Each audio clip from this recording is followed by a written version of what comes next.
Assalamu alaikum wa rahmatullahi wa barakatuh. How are you, dear students? And how are your family members?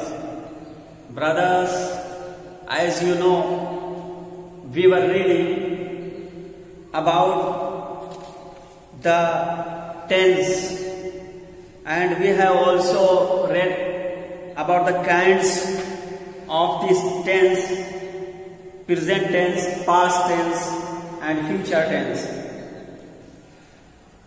There are 4 kinds of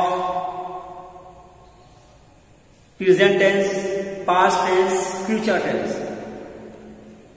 Present indefinite tense, present continuous tense, present perfect tense, present perfect continuous tense, past indefinite tense, past continuous tense, past perfect tense, past perfect continuous tense, future indefinite tense, future continuous tense, future perfect tense, future perfect continuous tense. अजीज तलबा, हम और आप tense के बारे में पढ़ रहे थे, उसकी तारीफ, उसका माना, टेंस का लफ्जी मतलब वक्त या जमाना है, उसके जरिए वर्ब का जमाना जाहिर किया जाता है और फिर इसको 3 हिस्सों में तकसीम किया जाता है। प्रेजेंट, पास्ट, फ्यूचर बड़ी तफसील के साथ कल के वीडियो में ये बात आई थी कि जब इंसान कोई काम करता है तो वो काम तीनों जमानों में से किसी जमाने में जरूर होता है। इसके बाद में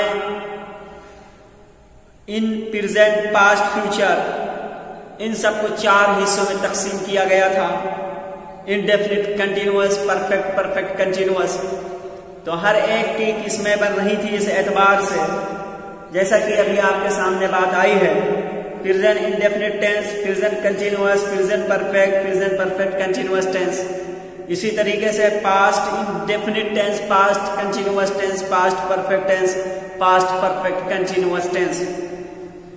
और कुछ इसी तरीके से future indefinite tense, future perfect tense, future perfect continuous tense. ये इस तरीके से 12 किस्में हुई हैं और फिर इन सबको 4 यानी affirmative, negative, interrogative, interrogative, negative के हिसाब से जब बांटेंगे तो 48 बनेंगी।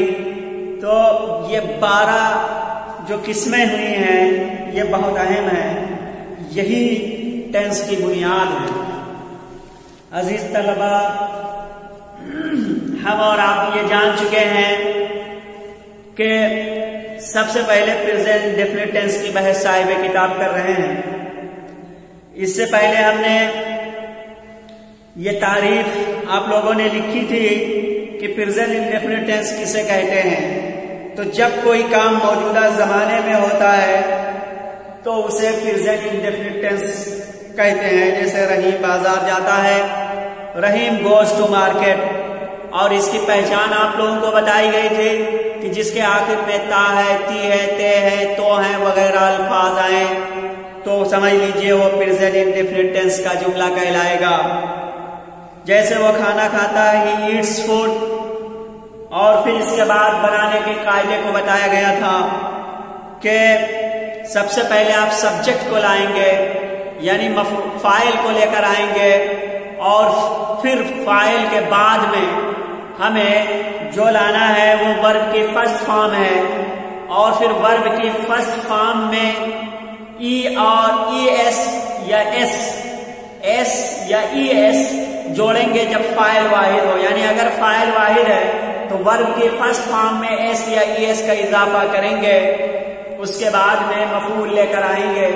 लेकिन अगर फाइल जमा है तो वर्ब के फर्स्ट फॉर्म में एस या ई एस नहीं लाया जाएगा बल्कि मफूल का जिक्र कर दिया जाएगा।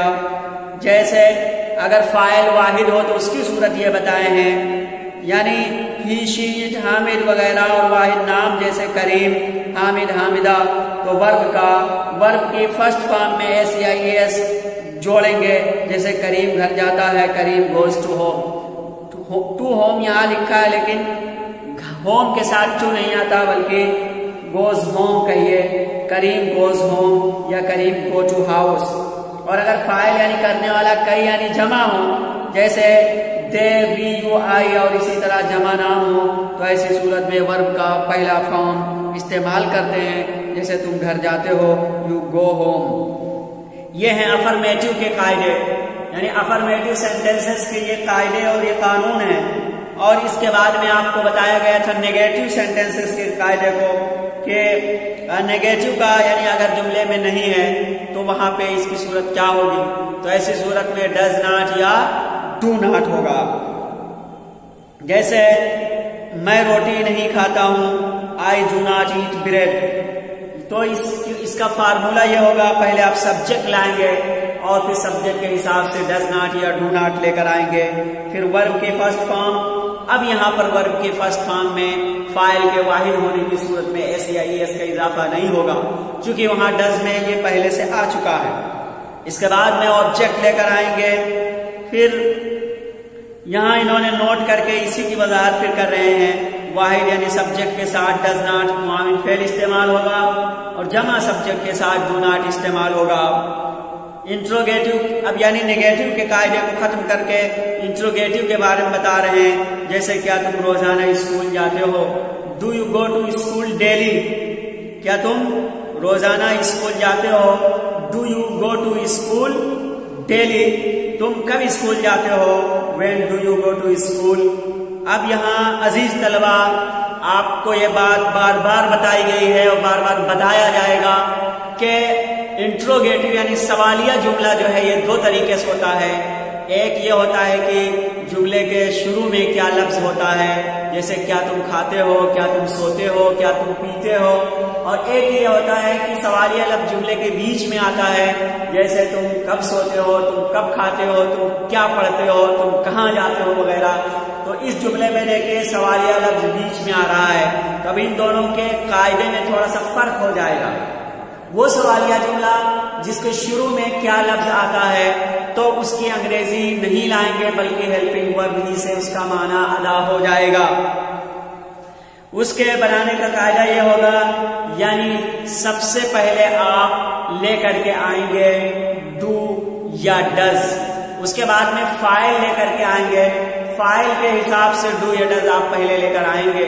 तो सबसे पहले आप डू या डज लाएंगे, उसके बाद में फाइल लेकर के आएंगे और फिर उसके बाद में वर्ब की फर्स्ट फॉर्म लाएंगे और फिर मफऊल वगैरह का जिक्र होगा।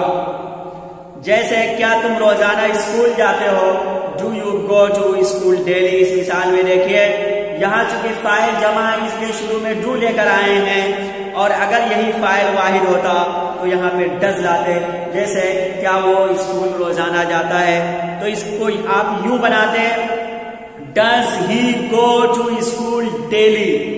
क्या वो स्कूल रोजाना जाता है।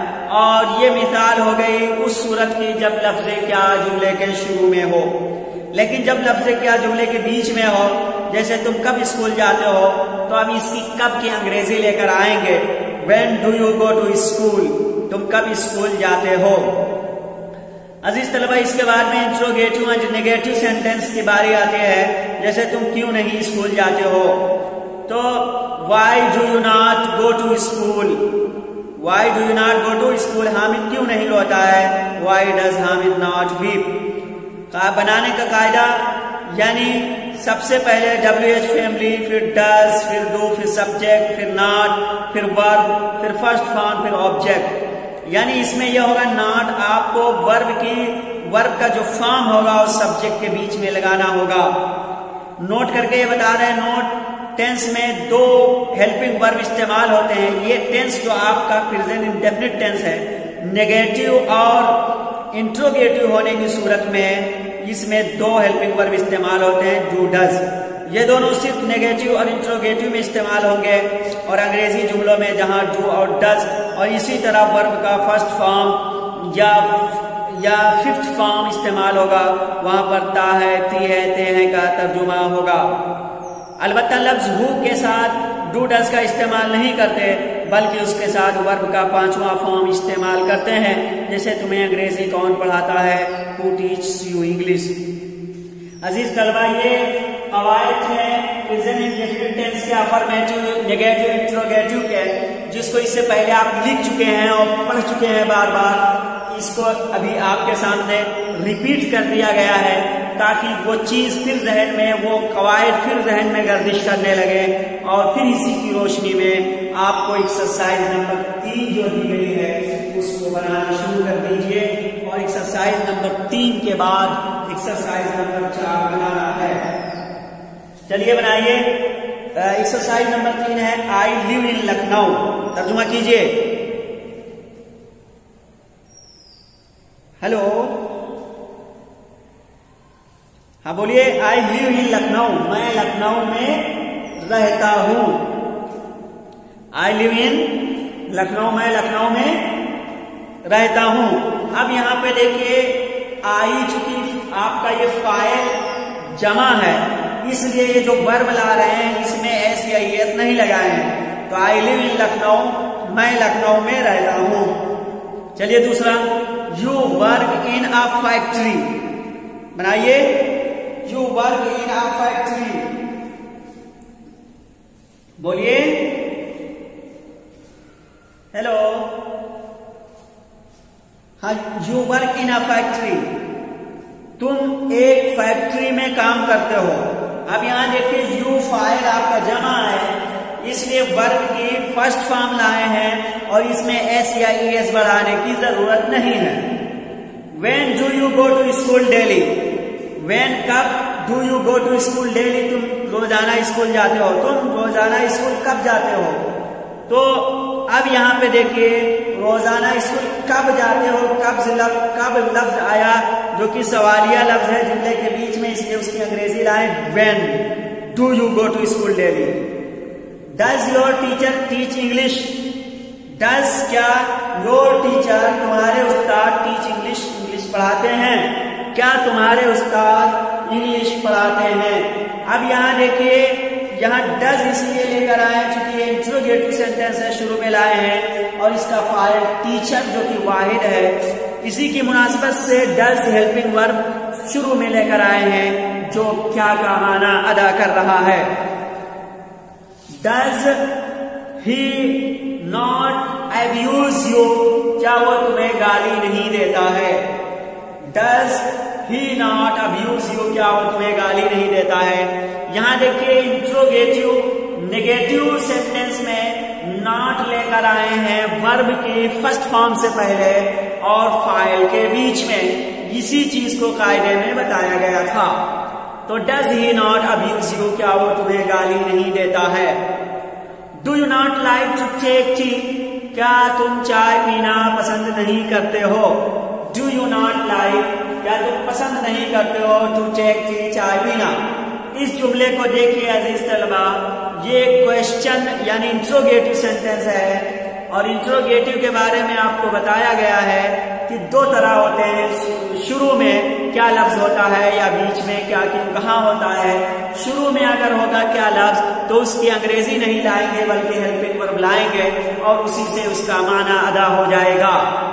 तो do you not like to take tea, क्या तुम चाय नहीं पसंद करते हो? क्या तुम चाय पीना पसंद नहीं करते हो? अब यहाँ देखिए, यू फाइल है जो कि जमा है, इसलिए इसी का एतबार करते हुए शुरू में हेल्पिंग वर्ब डू लाए हैं और इस जुमले में नॉट लेकर के आए हैं लाइक जो कि वर्ब का फर्स्ट फॉर्म है उससे पहले और यू जो कि फाइल है यानी सब्जेक्ट है इसके बीच में। Where do you live? तुम कहाँ रहते हो? तुम कहाँ रहते हो? इस जुमले पर गौर कीजिए। तो कहाँ चूंकि जुमले के बीच में है इसलिए उसकी भी अंग्रेजी लाए हैं Where do you live? तुम कहाँ रहते हो? Why does elder brother beat you? तुम्हारे बड़े भाई, Why does elder brother beat you? बड़े भाई तुम्हें क्यों पीटते हैं?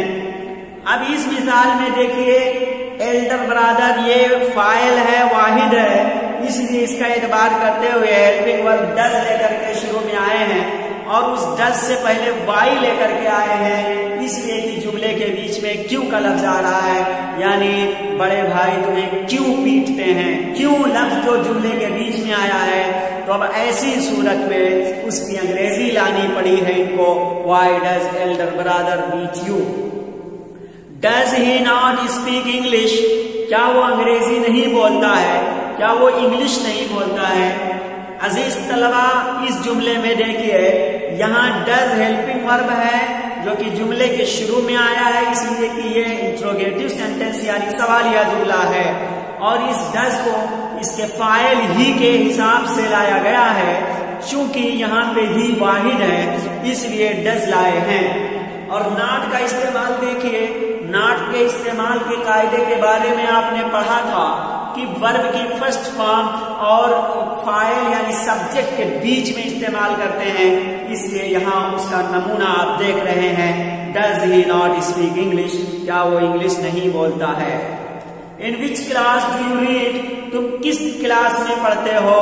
अजीज तलबा, यहाँ पे ये इंट्रोगेटिव का वो सेंटेंस है जिसके बीच में सवालिया जुमला आया है, इसलिए उसकी अंग्रेजी लेकर आए हैं। किस क्लास में, तुम किस क्लास में पढ़ते हो, तो यहाँ जुमले के बीच में किस क्लास आया है, इसलिए पहले उसकी इंग्लिश लाए। इन विच क्लास, फिर helping verb do you read, you के हिसाब से हेल्पिंग वर्ब डू लाए हैं। तुम किस क्लास में पढ़ते हो। अजीज तलबा, ये आपकी एक्सरसाइज नंबर 4 थी, जिसके तहत आपने देखा है अफर्मेटिव के सेंटेंसेस को, आपने देखा है नेगेटिव के जुमलों को, आपको मिले हैं इंट्रोगेटिव के वाक्य। अब आइए एक्सरसाइज नंबर 4 देखते हैं। ये उर्दू से अंग्रेजी इसमें करना है, इंग्लिश बनाना है। इसमें भी इसी तरीके से तीनों किस्म के जुमले दिए गए हैं, यानी कि अफर्मेटिव सेंटेंस के और इसी तरीके से नेगेटिव के और इंट्रोगेटिव के। तो देखिए, हामिद गरम चाय पीता है। Hamid drinks hot tea, Hamid गरम चाय पीता है, हामिद ड्रिंक्स हॉट टी, या Hamid takes hot tea, Hamid takes hot tea, Hamid गरम चाय पीता है। चांद रात में चमकता है। The moon shines at night, चांद रात में चमकता है। The moon shines at night. मैं नमाज के लिए वुजू करता हूँ, वुजू बनाता हूँ। अब यहाँ देखिए नीचे वुजू बनाने की इंग्लिश लिखा है इन्होंने, परफॉर्म एवोल्यूशन। एवोल्यूशन कहते हैं वुजू को, परफॉर्म, लेकिन यहाँ टू मेक एवोल्यूशन या टू परफॉर्म एवोल्यूशन। मैं नमाज के लिए वुजू बनाता हूँ। I perform evolution for the prayer. Prayer कहते हैं इबादत को, या आप नमाज को उसी नमाज ही रहने दीजिए। I perform evolution for the सलाह, फॉर द सलाह या फॉर द नमाज या फॉर द प्रेयर। इसके बाद में है, क्या तुम सुबह सवेरे उठते हो। डू यू, क्या तुम सुबह सवेरे उठते हो। Do you get up early in the morning, do you get up early in the morning. हमारे प्रिंसिपल रोजाना घर कब जाते हैं। तो when does our principal go to house every day। when does यानी कब है, तो when does our principal go to house every day। अल्लाह ताला काफिरों से मोहब्बत नहीं करता, अल्लाह ताला काफिरों से मोहब्बत नहीं करता। अल्लाह does not love disbelievers, Allah does not love disbelievers। अल्लाह ताला काफिरों से मोहब्बत नहीं करता। इसके बाद में जुमला है, सूरज रात में नहीं निकलता है। The sun does not shine at night, रात में, सूरज रात में नहीं निकलता है। The sun does not shine at night. तुम अपना सबक क्यों नहीं याद करते हो, तो why do you not learn your lesson, learn your lesson. तुम अपना सबक क्यों नहीं याद करते हो। क्या तुम लोग दोपहर में आराम करते हो। Do you take rest in the afternoon, do you take rest in the afternoon. धोबी हमारे कपड़ों को क्यों नहीं धोता है। वाई डज द वॉशरमैन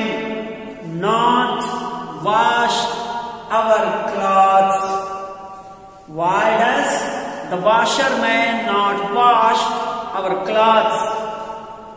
अजीज तलबा, ये आपका प्रेजेंट इंडेफिनिट टेंस के अफर्मेटिव, इंट्रोगेटिव, नेगेटिव सेंटेंसेस और इसके तहत आने वाली एक्सरसाइज, ये सारी चीजें मुकम्मल हुई हैं। अब कल इंशाल्लाह हम लोग प्रेजेंट कंटिन्यूअस टेंस के बारे में पढ़ेंगे।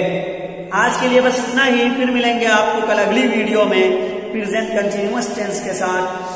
अजीज तलबा, आप लोग इम्तिहान की तैयारी करते रहिए। आप लोग जो राइटिंग बनाने के लिए होमवर्क के तौर पे दिया जा रहा है उसको करते रहिए और मेहनत से पढ़िए। इम्तिहान में अच्छे नंबरात लाने की कोशिश कीजिए। अस्सलामु अलैकुम व रहमतुल्लाहि व बरकातुहू।